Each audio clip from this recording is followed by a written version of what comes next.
Om Swastiastu. Salam bagi yang menyimak video ini. Perkenalkan, nama saya Imadi Gede Prayoga, NPM 18321211438, kelas C10. Dalam video ini, saya akan memaparkan materi chapter 8, yaitu Global Marketing Strategies. Pemaparan materi akan saya sampaikan melalui PowerPoint sebagai berikut. Chapter 8 Global Marketing Strategies. Di sini ada beberapa subbab. Yang pertama, Information Technology and Global Competition. Yang kedua, Global Strategy. Yang ketiga, Global Marketing Strategy. Yang keempat, R&D, Operation and Marketing Interface. Yang kelima, Regionalization of Global Marketing Strategy. Yang keenam, Competitive Analysis. Subbab yang pertama, Information Technology and Global Competition. Perkembangan teknologi transportasi termasuk transportasi udara jet, wadah penyimpanan dingin, dan kapal pengangkut laut besar mengubah sifat perdagangan dunia dalam 50 tahun setelah Perang Dunia Kedua. Sejak tahun 1980-an, ledakan teknologi informasi, khususnya telekomunikasi, dan baru-baru ini perdagangan elektronik atau e-commerce telah selamanya mengubah persaingan di seluruh dunia. Jarak geografis menjadi semakin kurang relevan dalam merancang strategi global. Yang pertama ada real-time management atau manajemen waktu nyata. Informasi yang dimiliki manajer tentang keadaan operasi perusahaan hampir dalam waktu nyata. Secara rutin, Chief Executive Officer sebuah perusahaan dapat mengetahui penjualan hari sebelumnya hingga 1 sen. Dan dapat diperingatkan tentang peristiwa dan tren sekarang. Bukan dalam beberapa bulan, ketika mungkin sudah terlambat untuk melakukan sesuatu tentangnya. Top retailers seperti Walmart dan Toys R Us mendapatkan informasi dari toko mereka di seluruh dunia setiap 2 jam melakukan telekomunikasi. Analisis industri mengatakan bahwa mantan pemimpin Kmart tertinggal karena keterlambatannya dalam memasang teknologi informasi point of sale, yang akan memungkinkannya untuk mendapatkan informasi yang lebih cepat dan lebih akurat tentang inventaris dan pergerakan rak produk. Pemesanan dan pembelian komponen yang dulunya merupakan proses yang rumit dan memakan waktu, kini dilakukan oleh Electronic Data Interchange atau EDA. Mengurangi waktu yang terlibat dalam transaksi tersebut dari berminggu-minggu menjadi berhari-hari dan menghilangkan banyak dokumen. Yang kedua ada online communication atau komunikasi online.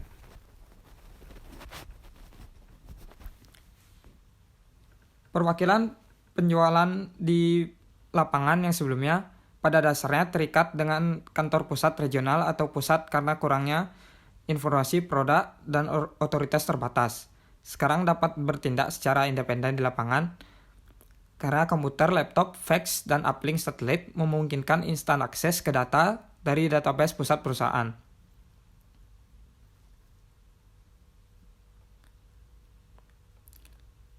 Misalnya ketika Microsoft datang dengan peningkatan pada satu aplikasinya yang memerlukan beberapa pendidikan pelanggan,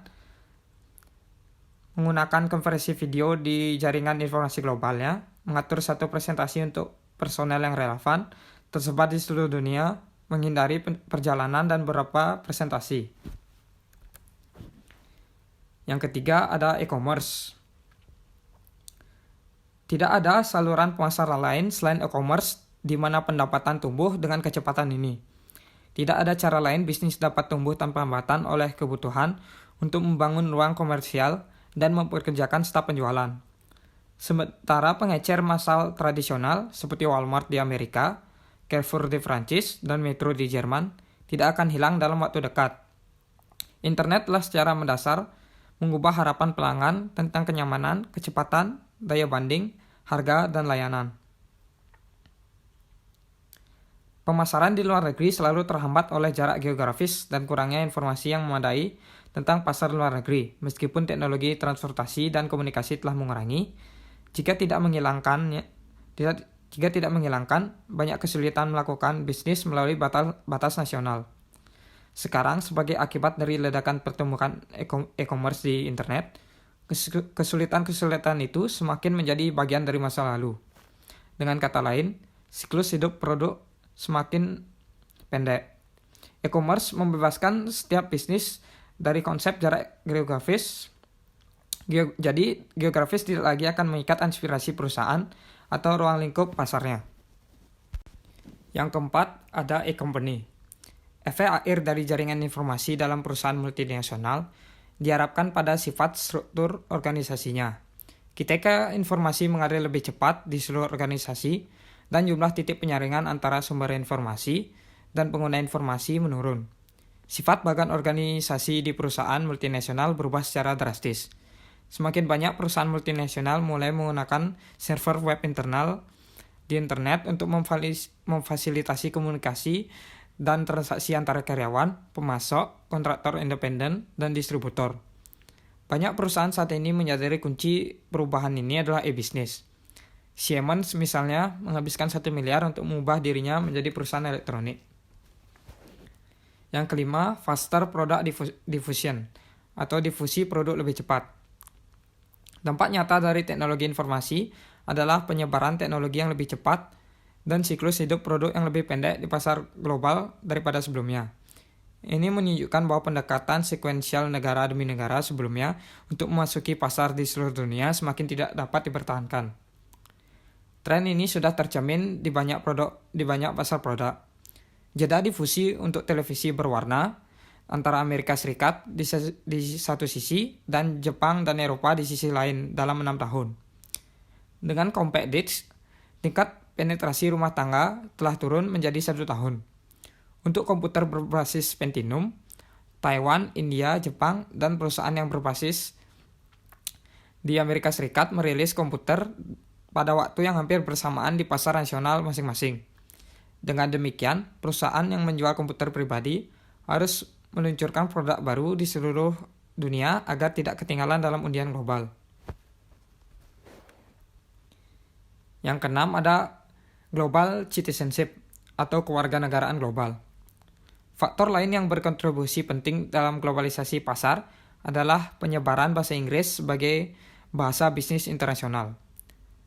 Transformasi Uni Eropa menjadi serikat moneter telah terjadi dengan diperkenalkannya euro sebagai mata uang bersama.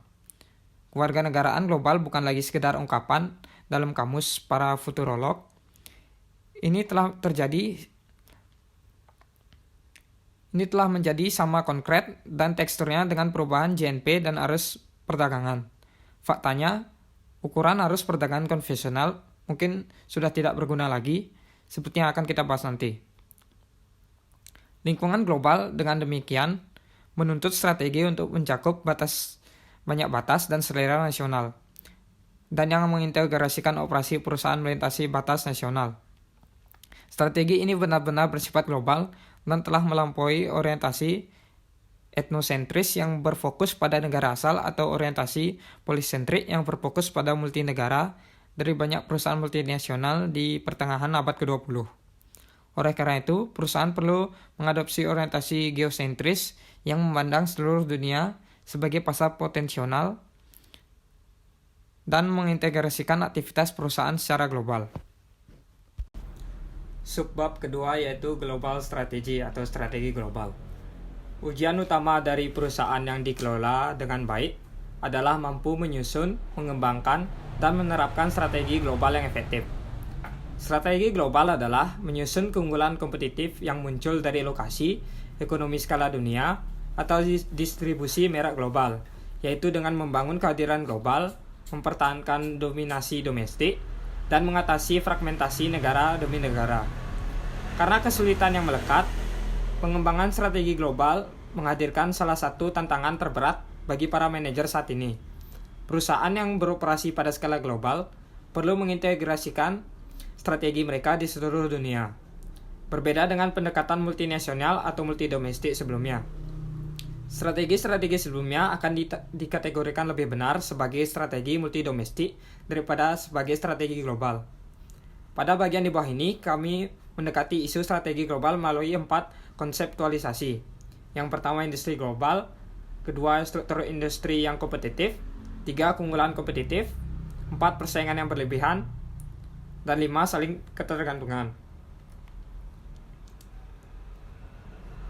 Yang pertama ada global industry atau industri global. Konseptualisasi pertama adalah industri global. Industri global didefinisikan sebagai industri di mana posisi kompetitif perusahaan di suatu negara dipengaruhi oleh posisinya di negara lain dan sebaliknya.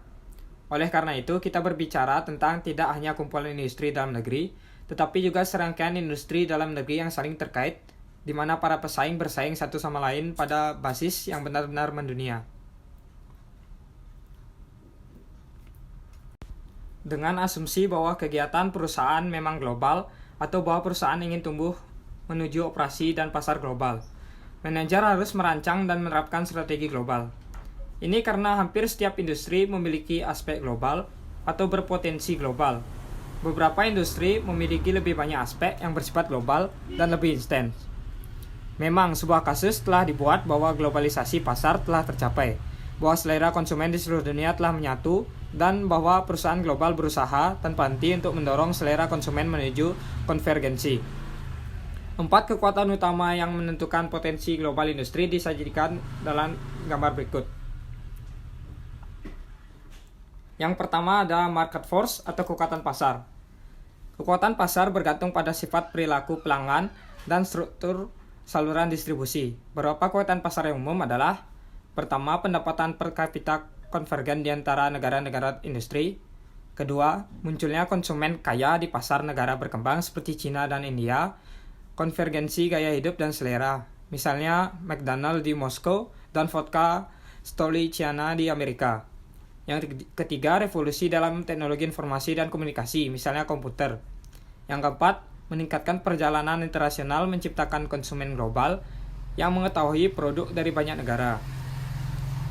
Selanjutnya, organisasi mulai berperilaku sebagai pelanggan global. Pertumbuhan saluran global dan regional, misalnya Walmart Amerika, Carrefour di Prancis. Selanjutnya, pembentukan merek dunia, misalnya Coca-Cola, Microsoft, Toyota, dan Nestle, mendorong untuk mengembangkan periklanan global, misalnya iklan Saatchi untuk British Airways. Selanjutnya, penyebaran media global dan regional, misalnya CNN, MTV, dan Star TV di India. Yang kedua ada cost force, yaitu kekuatan biaya. Kekuatan biaya tergantung pada ekonomi bisnis. Kekuatan ini terutama mempengaruhi keputusan lokasi produksi, serta partisipasi pasar global dan keputusan pengembangan produk global. Beberapa kekuatan biaya ini adalah mendorong skala dan cakupan ekonomi yang selanjutnya dibantu oleh manufaktur yang fleksibel, mempercepat inovasi teknologi, kemajuan dalam transportasi, munculnya negara-negara industri baru dengan kemampuan produktif dan biaya tenaga kerja yang rendah, misalnya di Cina, biaya pengembangan produk yang tinggi dibandingkan dengan siklus hidup produk yang lebih pendek. Yang ketiga ada government force atau kekuatan pemerintah. Aturan yang ditetapkan oleh pemerintah nasional dapat mempengaruhi penggunaan pengambilan keputusan strategis global. Beberapa aturan kebijakan tersebut antara lain: pengurangan hambatan tarif dan non-tarif, pembuatan blok perdagangan, pembentukan peraturan perdagangan dunia, deregulasi banyak industri, privatisasi di ekonomi yang sebelumnya didominasi negara di Amerika Latin, pergeseran ke ekonomi pasar terbuka dari sistem komunis tertutup seperti Cina, Eropa Timur, dan bekas Uni Soviet. Yang terakhir adalah competition force atau kekuatan kompetitif. Kekuatan kompetitif meningkatkan potensi globalisasi industri mereka dan memacu kebutuhan akan respon pada tingkat strategi global. Kekuatan kompetitif yang umum meliputi peningkatan perdagangan dunia, lebih banyak negara menjadi medan pertempuran kompetitif utama, misalnya Jepang, Korea, Cina, India, dan Brasil, meningkatkan kepemilikan perusahaan oleh investor asing, globalisasi pasar keuangan, misalnya daftar perusahaan di beberapa bursa saham, dan menerbitkan utang dalam berbagai mata uang. Munculnya pesaing baru yang berniat menjadi pesaing global, misalnya perusahaan Jepang pada 1970-an, perusahaan Korea pada 1980-an, perusahaan Taiwan pada 90-an, perusahaan Cina dan India pada 2000-an, dan mungkin perusahaan Rusia pada 2010-an. Bangkitnya internet, lahir global dan perusahaan lain, pertumbuhan jaringan global membuat negara-negara saling bergantung dalam industri tertentu. Lebih banyak perusahaan menjadi geosentris daripada etnosentris. Misalnya Stanley Works, perusahaan tradisional AS, memindahkan produksinya ke luar negeri. Meningkatnya pembentukan aliansi strategis global. Implikasi dari perbedaan antara strategi multidomestik dan global cukup mendalam. Dalam strategi multidomestik, perusahaan mengelola aktivitas internasionalnya seperti portofolio. Anak perusahaannya atau operasi lain di seluruh dunia masing-masing mengendalikan semua kegiatan penting yang diperlukan untuk memaksimalkan pengembalian mereka di wilayah operasi mereka, terlepas dari kegiatan anak perusahaan lain di perusahaan. Anak perusahaan menikmati tingkat otonomi yang besar, dan aktivitas perusahaan di setiap pasar nasionalnya ditentukan oleh kondisi persaingan di pasar nasional tersebut. Sebaliknya, strategi global mengintegrasikan kegiatan perusahaan di seluruh dunia untuk menangkap hubungan antara negara dan untuk memperlakukan seluruh dunia sebagai pasar tunggal tanpa batas. Ini membutuhkan lebih dari sekedar transfer aset tak berwujud antar negara. Akibatnya, perusahaan yang benar-benar mengoperasikan strategi global adalah perusahaan yang berorientasi geosentris. Ini menganggap seluruh dunia sebagai arena operasinya, dan para manajernya menjaga jarak yang sama dari semua pasar dan mengembangkan sistem yang dapat digunakan untuk memenuhi kebutuhannya akan integrasi global untuk skala dan ruang lingkup ekonomi dan responsif terhadap kebutuhan dan kondisi pasar yang berbeda di berbagai bagian dunia. Competitive Industry Structure atau struktur industri kompetitif. Struktur industri kompetitif adalah konseptualisasi kedua yang berguna dalam memahami sifat strategi global. Ini mengidentifikasi faktor struktural kunci yang menentukan kekuatan kompetitif dalam suatu industri dan akibatnya profitabilitas industri. Persaingan tidak terbatas pada perusahaan dalam industri yang sama jika perusahaan dalam suatu industri secara kolektif tidak mencukupi. Berikut adalah sifat struktur industri kompetitif. Yang pertama ada pesaing industri kompetitor atau pesaing industri menentukan persaingan di antara perusahaan yang ada. Yang kedua, potensial entrance atau peserta potensial dapat mengubah aturan persaingan tetapi dapat dihalangi oleh hambatan masuk. Misalnya Shanghai Jiahua Co. pendahulunya yang didirikan pada tahun 1998 menjadi perusahaan domestik dan produk perawatan pribadi terbesar di Cina pada tahun 1990. Yang ketiga, the bargaining power of supplier, yaitu kekuatan tawar-menawar pemasok, dapat mengubah struktur industri. Intel telah menjadi produsen mikroprosesor yang dominan untuk komputer pribadi. Kekuatan tawar-menawarnya yang besar telah menyebabkan banyak produsen PC beroperasi dengan margin keuntungan tipis, membuat industri PC menjadi sangat kompetitif. Yang keempat, the bargaining power of buyer, kekuatan tawar-menawar pembeli, dapat mempengaruhi profitabilitas perusahaan. Hal ini terutama terjadi ketika pemerintah mencoba untuk mendapatkan harga dan konsesi pengiriman dari perusahaan asing. Demikian pula Nestle yang anak perusahaannya digunakan untuk membuat keputusan independen tentang pembelian kakao, telah memusatkan keputusan pengadaannya di kantor pusatnya untuk mengambil keuntungan dari kekuatan tawar-menawar yang terkonsolidasi atas produsen kakao di seluruh dunia. Mengingat daya tawarnya, Nestle telah menyelesaikan lebih lanjut uji coba proyek rantai pasokan terobosan yang memungkinkan pemasok untuk melihat informasi produksinya dan memastikannya dapat memenuhi fluktuasi permintaan produknya dengan menghilangkan sekitar 20% kelebihan stok dari rantai pasokannya. Yang kelima, the threat of substitute product or service, yaitu ancaman produk atau jasa pengganti dapat merestrukturasi seluruh industri di atas dan di luar struktur persaingan yang ada. Misalnya, artikel ekonomis baru-baru ini memperingatkan bahwa PlayStation 2 penerus PlayStation terlaris Sony, konsol permainan komputer yang diperkenalkan pada tahun 2000, berisi mikroprosesor 128 bit yang memiliki 2 kali kekuatan angka mentah chip Pentium Intel yang paling canggih, dan yang dapat memutar film DVD, memecah kode TV digital, dan menjelajahi internet. Dengan harga kurang dari $400, sekarang bayangkan PlayStation 3 Sony yang diperkenalkan pada tahun 2006 beberapa kali lebih kuat daripada PS2 dan dapat mampu melampaui 250 gigaflops per detik, menyaingi yang terbaik superkomputer pertengahan 1990-an. Bahkan mungkin menantang standar Microsoft Intel PC.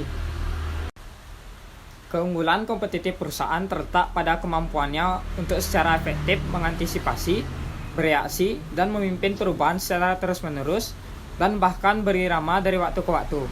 Perusahaan harus menyelidiki ke yang tidak diketahui dengan membuat banyak langkah kecil untuk menjelajahi lingkungan mereka. Penyelidikan ini dapat berupa sejumlah pengenalan produk baru yang kecil, cepat, dan murah, dan dapat dilengkapi dengan menggunakan para ahli untuk merenungkan masa depan, membuat aliansi strategis untuk mengeksplorasi teknologi baru, dan mengadakan pertemuan di masa depan dibahas oleh manajemen. Untuk bersaing di tepi, perusahaan perlu memahami bahwa keuntungan bersifat sementara. Dengan kata lain, perusahaan perlu memiliki fokus yang kuat untuk terus menghasilkan sumber keuntungan baru. Yang kedua, strategi itu beragam, muncul, dan rumit. Sangat penting untuk mengandalkan beragam langkah strategis. Ketiga, penemuan kembali adalah tujuannya. Ini adalah bagaimana perusahaan mengikuti pasar yang berubah dengan cepat. Yang keempat, hiduplah di masa sekarang. Rentangan masa lalu dan raih masa depan. Perusahaan yang sukses meluncurkan lebih banyak produk dan layanan eksperimental daripada yang lain. Saat ini mereka memanfaatkan pengalaman sebelumnya dan mencoba memperluasnya ke peluang baru. Selanjutnya, kembangkan strategi dan dorong strategi dari tingkat bisnis. Penting bagi manajer untuk memperhatikan waktu dan urutan di mana strategi dikembangkan dan gerakan tangkas dibuat di tingkat bisnis. Selanjutnya, untuk mempertahankan kekuatan yang serba berkelanjutan dalam lingkungan yang serba cepat, kompetitif, dan tidak dapat diprediksi. Manajemen senior perlu mengenali pola dalam pengembangan perusahaan dan mengartikulasikan arah strategis semi-koheren. Keunggulan kompetitif perusahaan terletak pada kemampuannya untuk secara efektif mengantisipasi, bereaksi, dan memimpin perubahan secara terus-menerus dan bahkan berirama dari waktu ke waktu. Perusahaan harus menyelidiki ke yang tidak diketahui dengan membuat banyak langkah kecil untuk menjelajahi lingkungan mereka. Penyelidikan ini dapat berupa sejumlah pengenalan produk baru yang kecil, cepat, dan murah, dan dapat dilengkapi dengan menggunakan para ahli untuk merenungkan masa depan, membuat aliansi strategis untuk mengeksplorasi teknologi baru, dan mengadakan pertemuan di masa depan dibahas oleh manajemen. Untuk bersaing di tepi, perusahaan perlu memahami bahwa keuntungan bersifat sementara. Dengan kata lain, perusahaan perlu memiliki fokus yang kuat untuk terus menghasilkan sumber keuntungan baru. Yang kedua, strategi itu beragam, muncul, dan rumit. Sangat penting untuk mengandalkan beragam langkah strategis. Ketiga, penemuan kembali adalah tujuannya. Ini adalah bagaimana perusahaan mengikuti pasar yang berubah dengan cepat. Yang keempat, hiduplah di masa sekarang. Rentangan masa lalu dan raih masa depan. Perusahaan yang sukses meluncurkan lebih banyak produk dan layanan eksperimental daripada yang lain. Saat ini mereka memanfaatkan pengalaman sebelumnya dan mencoba memperluasnya ke peluang baru. Selanjutnya, kembangkan strategi dan dorong strategi dari tingkat bisnis. Penting bagi manajer untuk memperhatikan waktu dan urutan di mana strategi dikembangkan dan gerakan tangkas dibuat di tingkat bisnis. Selanjutnya, untuk mempertahankan kekuatan yang serba berkelanjutan dalam lingkungan yang serba cepat, kompetitif, dan tidak dapat diprediksi. Manajemen senior perlu mengenali pola dalam pengembangan perusahaan dan mengartikulasikan arah strategis semi-koheren. Dengan mempertimbangkan fleksibilitas strategi ini, kita dapat memikirkan dua pendekatan utama untuk mendapatkan keunggulan kompetitif. Pendekatan yang berfokus pada pesaing melibatkan perbandingan dengan banyak pesaing dalam hal biaya, harga, teknologi, pangsa pasar, profitabilitas, dan aktivitas terkait lainnya. Pendekatan seperti itu dapat menyebabkan keasikan dengan beberapa kegiatan, dan perusahaan mungkin kehilangan pandangan dari pelanggan dan berbagai konstituen. Pendekatan yang berfokus pada pelanggan untuk mendapatkan keunggulan kompetitif berasal dari analisis manfaat pelanggan yang akan disampaikan. Dalam praktiknya, menemukan hubungan yang tepat antara manfaat pelanggan yang dibutuhkan dan aktivitas serta variabel yang dikendalikan oleh manajemen diperlukan. Selain itu, ada bukti yang menunjukkan bahwa mendengarkan terlalu dekat dengan kebutuhan pelanggan dapat menyebabkan perusahaan ketinggalan inovasi, karena pelanggan saat ini mungkin tidak menginginkan inovasi yang mengharuskan mereka mengubah cara mereka beroperasi. Hypercompetition atau hiperkompetisi. Hiperkompetisi, konseptualisasi keempat, mengacu pada fakta bahwa semua perusahaan dihadapkan pada bentuk persaingan agresif yang lebih ketat daripada persaingan oligopolistik atau monopolistik. Tetapi bukan persaingan sempurna di mana perusahaan bersifat atomistik dan tidak dapat mempengaruhi pasar sama sekali. Bentuk persaingan ini menyebar tidak hanya di industri teknologi tinggi yang bergerak cepat seperti komputer dan industri yang dideregulasi seperti maskapai penerbangan, tetapi juga di industri yang secara tradisional dianggap lebih tenang seperti makanan olahan.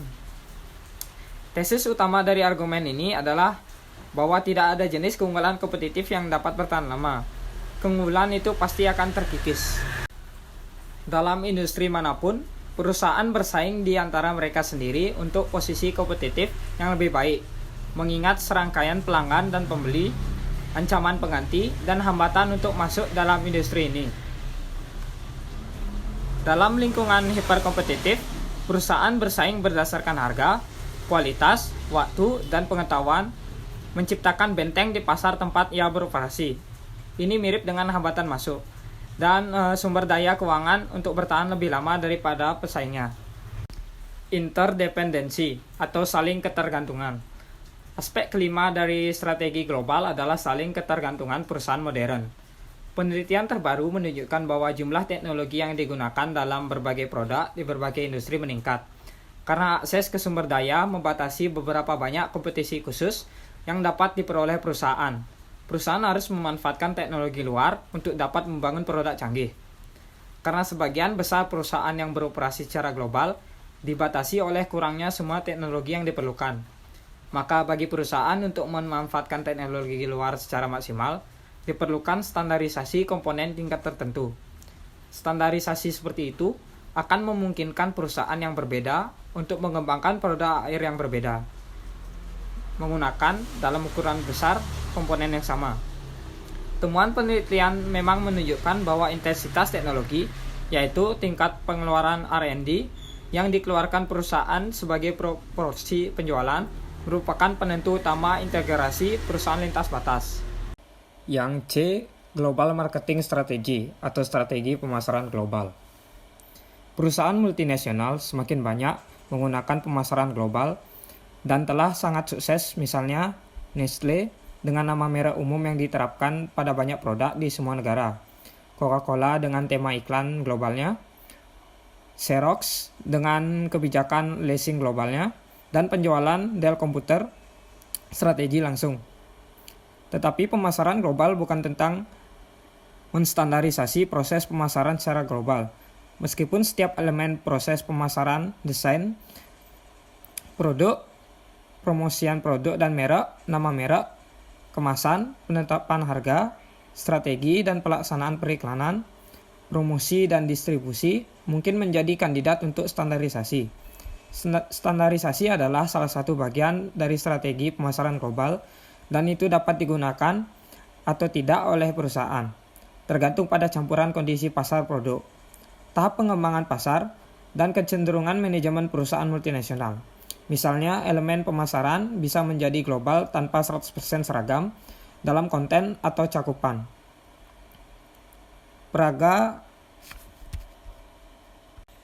Dengan kata lain, strategi pemasaran global hanyalah salah satu komponen dari strategi global. Sebagai analogi, Anda mungkin memikirkan inventaris dan manufaktur yang selalu tepat waktu. Sistem yang bekerja untuk fasilitas manufaktur tunggal untuk mengoptimalkan produksi. Perluas konsep ini sekarang ke keuangan dan pemasaran dan sertakan juga semua anak perusahaan di seluruh dunia. Orang dapat membayangkan besarnya dan kompleksitas tugas ketika seorang manajer mencoba mengembangkan dan menerapkan strategi global. Salah satu implikasinya adalah bahwa strategi global untuk R&D, manufaktur, dan keuangan yang sesuai dengan berbagai persyaratan strategi pemasaran globalnya. Perusahaan tidak dapat menerapkan strategi pemasaran global tersebut dengan sebaik-baiknya. Lalu, manfaat pemasaran global. Yang pertama ada cost reduction, yaitu pengurangan biaya. Ini muncul dari penghematan baik tenaga kerja dan bahan. Ketika beberapa fungsi pemasaran nasional dikonsolidasikan, pengeluaran personel dikurangi melalui penghindaran kegiatan duplikasi. Biaya juga dihemat dalam memproduksi iklan global dan komersial dan memproduksi materi promosi dan kemasan. Penghematan dari kemasan standar termasuk pengurangan biaya persediaan. Dengan biaya penyimpanan persediaan biasa sebesar 20% dari penjualan, setiap pengeluaran persediaan dapat secara signifikan mempengaruhi profitabilitas. Dengan tersedianya jangkauan global, liputan oleh berbagai bentuk media komunikasi modern, kampanye multinegara yang memanfaatkan fitur umum negara juga akan sangat mengurangi biaya iklan. Yang kedua ada improve quality of product and program, yaitu peningkatan produk dan efektivitas program. Ini mungkin sering menjadi keuntungan terbesar dari strategi pemasaran global. Ide bagus relatif langka di area bisnis. Jadi program globalisasi yang mengatasi keberatan lokal untuk memungkinkan penyebaran ide pemasaran yang baik, seringkali dapat meningkatkan efektivitas program bila diukur secara global. Secara tradisional, R&D telah terkonsentrasi di negara kantor pusat sebuah perusahaan global. Hal ini terkadang membatasi kemungkinan sinergi dan penggabungan ide-ide bagus dari seluruh dunia. Yang ketiga ada enhance customer preference atau preferensi pelanggan yang ditingkatkan. Kesadaran dan ingatan akan suatu produk di seluruh dunia meningkat nilainya. Strategi pemasaran global membantu membangun pengakuan yang dapat meningkatkan preferensi pelanggan melalui penguatan. Dengan meningkatnya ketersediaan informasi dari berbagai sumber di seluruh dunia dan meningkatkan perjalanan lintas batas negara, semakin banyak orang yang terpapar pesan di berbagai negara. Jadi, pesan pemasaran yang seragam, baik yang dikomunikasikan melalui nama merek, kemasan, atau iklan memperkuat kesadaran, pengetahuan, dan sikap orang terhadap produk atau layanan. Pepsi memiliki tema yang konsisten dalam komunikasi pemasarannya di seluruh dunia, yaitu kemudian dan kesenangan sebagian dari pengalaman meminum Pepsi dimanapun di dunia. Yang keempat ada increase competitive advantage, yaitu peningkatan keunggulan kompetitif. Dengan memfokuskan sumber daya ke dalam jumlah program yang lebih kecil, strategi global memperbesar daya saing program. Meskipun pesaing yang lebih besar mungkin memiliki sumber daya untuk mengembangkan program berkualitas tinggi yang berbeda untuk setiap negara, perusahaan yang lebih kecil mungkin tidak. Menggunakan strategi pemasaran global yang terfokus dapat memungkinkan perusahaan yang lebih kecil untuk bersaing dengan pesaing yang lebih besar dengan cara yang lebih efektif. Namun manfaat paling penting dari strategi global mungkin adalah bahwa seluruh organisasi mendukung satu gagasan, sehingga meningkatkan peluang keberhasilan gagasan tersebut. Evis membuat kampanye global yang mengkomunikasikan gagasan kami nomor 2, oleh karena itu kami berusaha lebih keras. Tidak hanya kepada pelanggan, tetapi juga kepada karyawannya. Akibat seluruh organisasi bekerja sama untuk memenuhi janji global, tidak hanya dalam pemasaran, tetapi juga dalam semua kegiatan yang secara langsung atau tidak langsung mempengaruhi antarmuka perusahaan dengan pelanggan. Selanjutnya, limits to global marketing atau batas pemasaran global. Meskipun batas-batas negara mulai kehilangan signifikasinya baik sebagai penghalang psikologis maupun fisik bagi bisnis internasional, Keragaman lingkungan lokal, khususnya lingkungan budaya, politik, dan hukum, masih memainkan peran penting bukan sebagai fasilitator, melainkan sebagai penghambat. Pengembangan strategi pemasaran global yang optimal. Memang kami masih memperdebatkan masalah yang diangkat lebih dari 30 tahun yang lalu, melawan kekuatan penyatuan versus fragmentasi dalam mengembangkan strategi operasional di sepanjang rantai nilai. Pada awal 1969,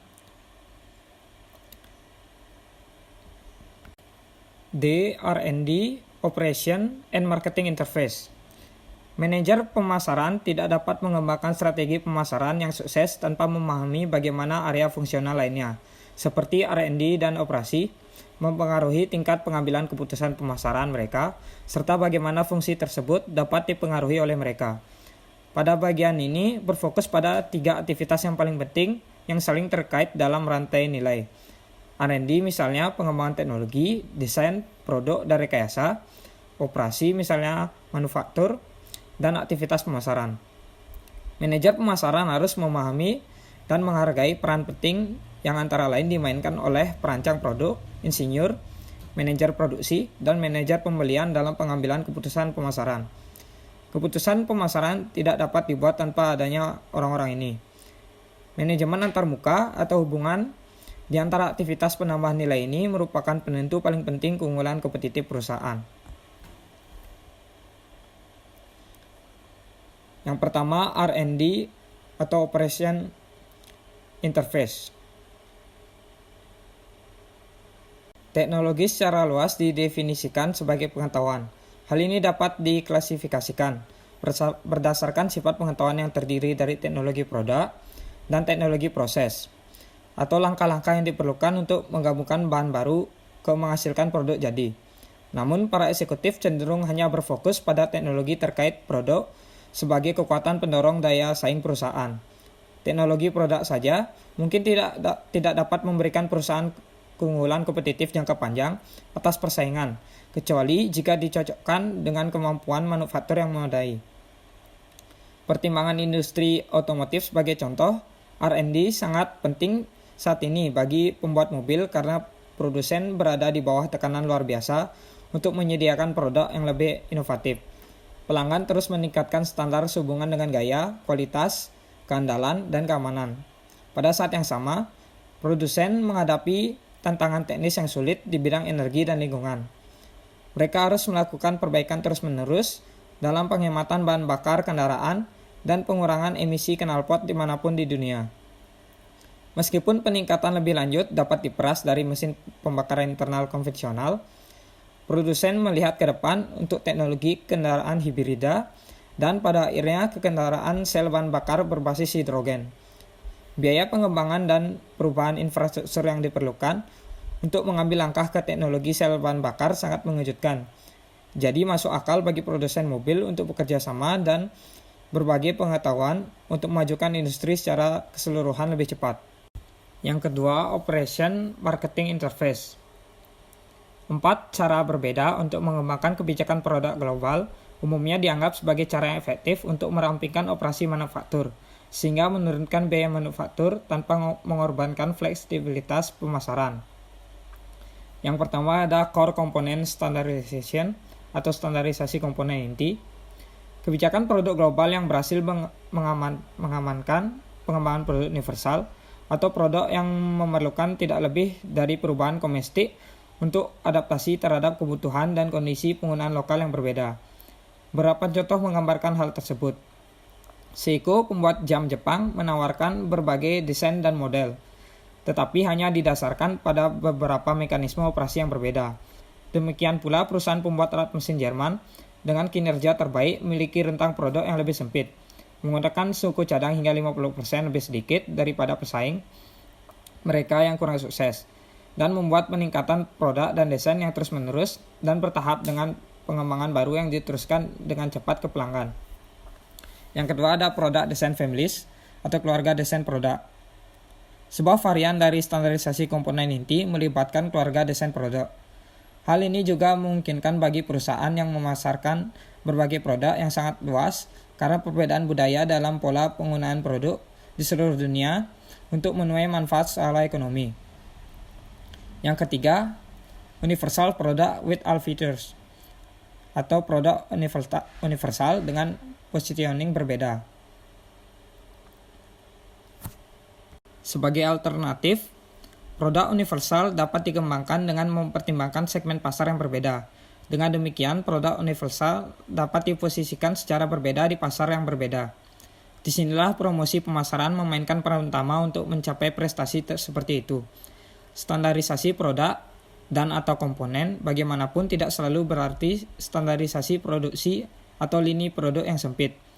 Misalnya pabrikan mobil Jepang secara bertahap memperluas penawaran lini produk mereka, sambil memasarkan dengan sedikit adaptasi di banyak bagian dunia. Strategi ini membutuhkan fleksibilitas manufaktur. Inti dari produk global atau standarisasi komponen, sebaliknya, panggilan untuk identifikasi proaktif segmen homogen di seluruh dunia, dan berbeda dari konsep pemasaran luar negeri, produk awalnya dikembangkan untuk pasar dalam negeri. Yang ketiga, marketing R&D interface. Baik R&D maupun aktivitas manufaktur secara teknis berada di luar tanggung jawab manajer pemasaran. Namun, pengetahuan manajer pemasaran tentang kebutuhan konsumen sangat diperlukan dalam pengembangan produk. Tanpa pemahaman yang baik tentang kebutuhan konsumen, perancang dan insinyur produk cenderung memaksakan spesifikasi teknis mereka pada produk daripada menyesuaikan dengan apa yang diinginkan konsumen. Lagi pula, konsumen bukan perancang atau insinyur produk yang memiliki keputusan akhir dalam memutuskan apakah akan membeli produk atau tidak. Konsumen cenderung menerima produk yang ditingkatkan lebih cepat daripada produk yang sangat berbeda. Karena yang pertama lebih cocok dengan pola penggunaan produk dan gaya hidup yang ada. Memang penelitian baru-baru ini memperkuat pentingnya berbagi informasi antara R&D dan Departemen Pemasaran sebagai cara untuk mengurangi ketidakpastian dalam lingkungan pengembangan produk baru yang sangat fluktuatif, baik di Jepang, China, atau Amerika Serikat. Regionalization of Global Marketing Strategy atau regionalisasi strategi pemasaran global. Beberapa perusahaan seperti General Motors mungkin mengalami kesulitan dalam mengatur atau mungkin tidak mau mengatur operasi untuk memaksimalkan fleksibilitas dan mendorong integrasi lintas batas negara. Di luar berbagai perbedaan budaya, politik, dan ekonomi lintas batas negara, realitas organisasi juga mengganggu kemampuan perusahaan multinasional untuk mengejar strategi pemasaran global. Tidak mengherankan, integrasi sering ditentang oleh anak perusahaan asing yang ingin melindungi independensi relatif historis mereka dari perusahaan induk mereka. Dalam menemukan keseimbangan antara kebutuhan untuk integrasi yang lebih besar dan kebutuhan untuk mengeksploitasi sumber daya yang ada secara lebih efektif, banyak perusahaan telah mulai mengeksplorasi penggunaan strategi regional di Eropa, Amerika Utara, dan lingkar Pasifik. Strategi regional dapat didefinisikan sebagai subsidi silang dari pertempuran pangsa pasar dalam mengejar keuntungan produksi, branding, dan distribusi regional. Strategi regional di Eropa dan Amerika Utara didorong oleh tekanan ekonomi, politik, dan sosial akibat perkembangan blok perdagangan regional seperti European Union, North America Free Trade Agreement, dan South Common Market. Yang pertama, cross subsidization of market atau subsidi lintas pasar. Subsidi silang pasar mengacu pada perusahaan multinasional yang menggunakan keuntungan yang diperoleh di pasar di mana mereka memiliki posisi kompetitif yang kuat untuk memperkuat posisi kompetitif mereka di pasar di mana mereka berjuang untuk mendapatkan pijakan. Misalnya, Michelin menggunakan basis labanya yang kuat di Eropa untuk menyerang pasar dalam negeri, Goodyear di Amerika Serikat. Mengurangi harga di pasar dalam negeri akan berarti bahwa Goodyear akan mengurangi keuntungannya sendiri dari pasar terbesar dan paling menguntungkannya tanpa mempengaruhi laba Michelin secara substansial. Karena Michelin hanya akan mengekspos sebagian kecil bisnisnya di seluruh dunia dengan bersaing.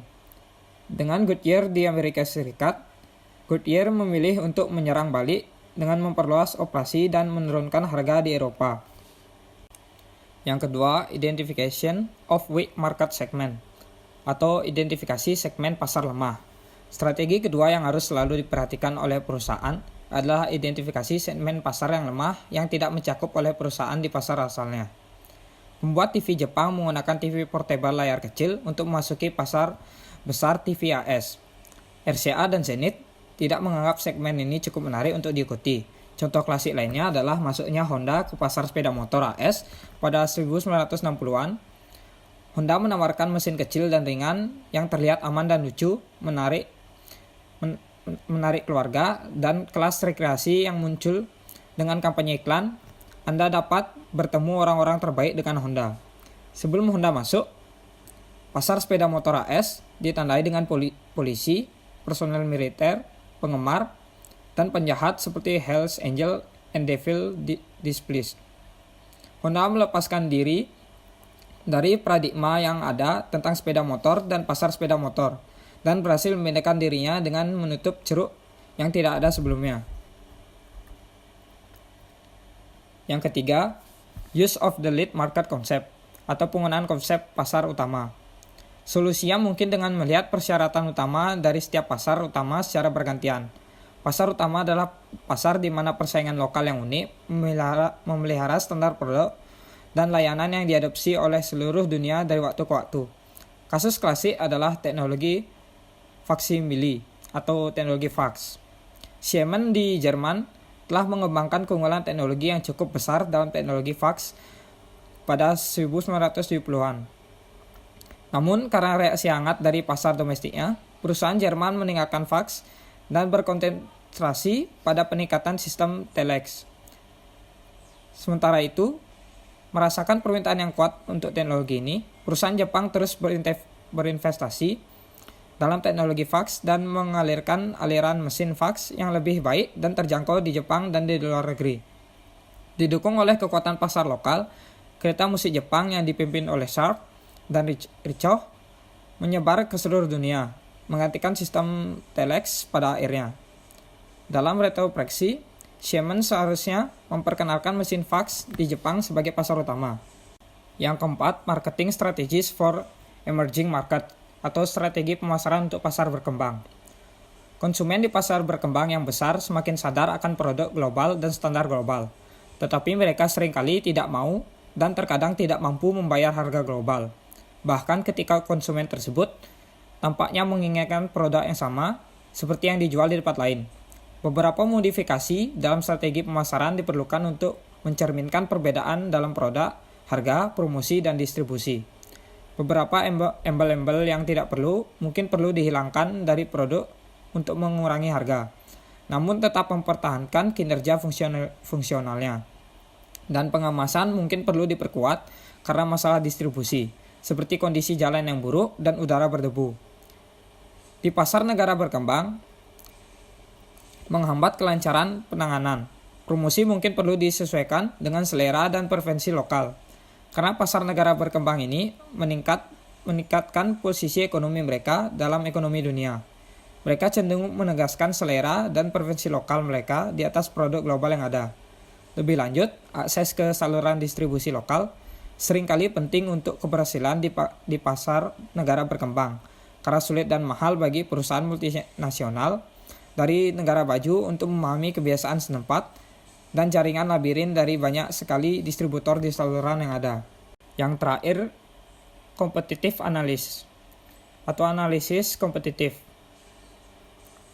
Salah satu teknik yang sangat berguna dalam menganalisis posisi kompetitif perusahaan relatif terhadap pesaingnya disebut sebagai analisis SWOT, Strength, Weakness, Opportunities, and Threats. Analisis SWOT membagi informasi menjadi dua kategori utama, faktor internal dan faktor eksternal. Dan selanjutnya menjadi aspek positif, kekuatan dan peluang, dan aspek negatif, yaitu kelemahan dan ancaman. Kerangka kerja untuk analisis SWOT diilustrasikan dalam tampilan berikut.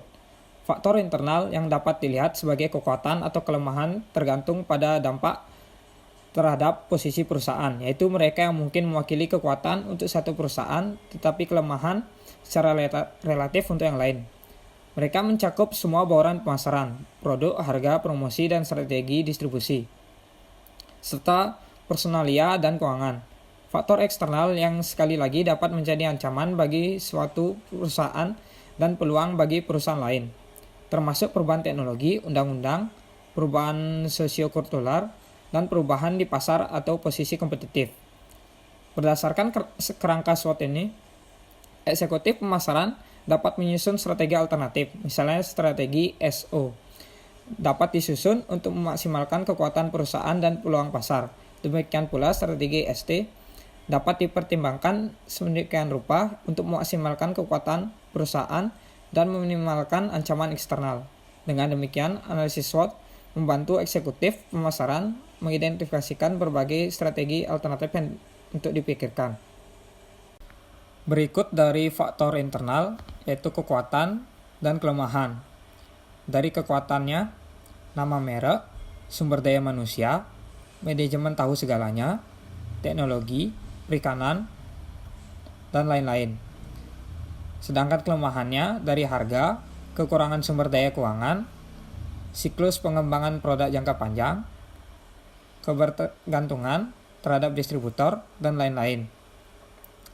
Dari faktor eksternal yaitu peluangnya, pertumbuhan lingkungan investasi pasar, deregulasi, nilai tukar yang stabil, perlindungan paten, dan lain-lain. Dari ancaman, peserta baru, perubahan preferensi konsumen, hukum perlindungan lingkungan yang baru, persyaratan lokal, dan lain-lain. Anda harus mencatat bagaimanapun bahwa SWOT hanyalah salah satu bantuan untuk kategorisasi.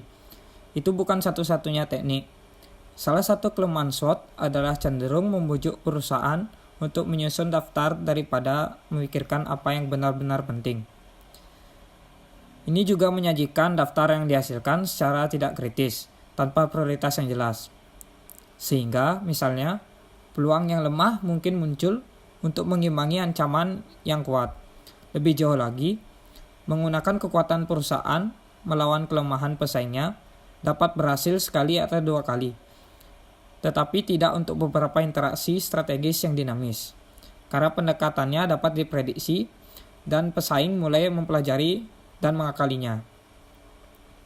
Tujuan dari setiap analisis SWOT adalah untuk mengisolasi isu-isu kunci yang penting bagi masa depan perusahaan dan yang akan ditangani oleh strategi pemasaran selanjutnya. Ringkasan, perusahaan yang berorientasi pasar menghadapi peningkatan daya saing di pasar dunia merasa penting untuk mengasumsikan perspektif global dalam merancang dan menerapkan strategi pemasaran mereka.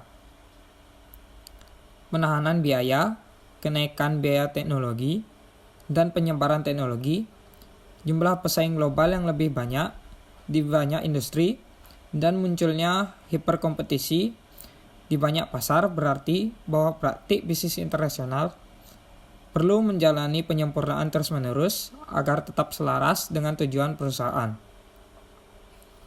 Pertumbuhan e-commerce yang eksplosif telah menambah urgensi pada analisis kompetitif yang melibatkan tidak hanya perusahaan multinasional yang mapan, tetapi juga peningkatan jumlah wirausaha baru yang melompati batas geografis melalui internet.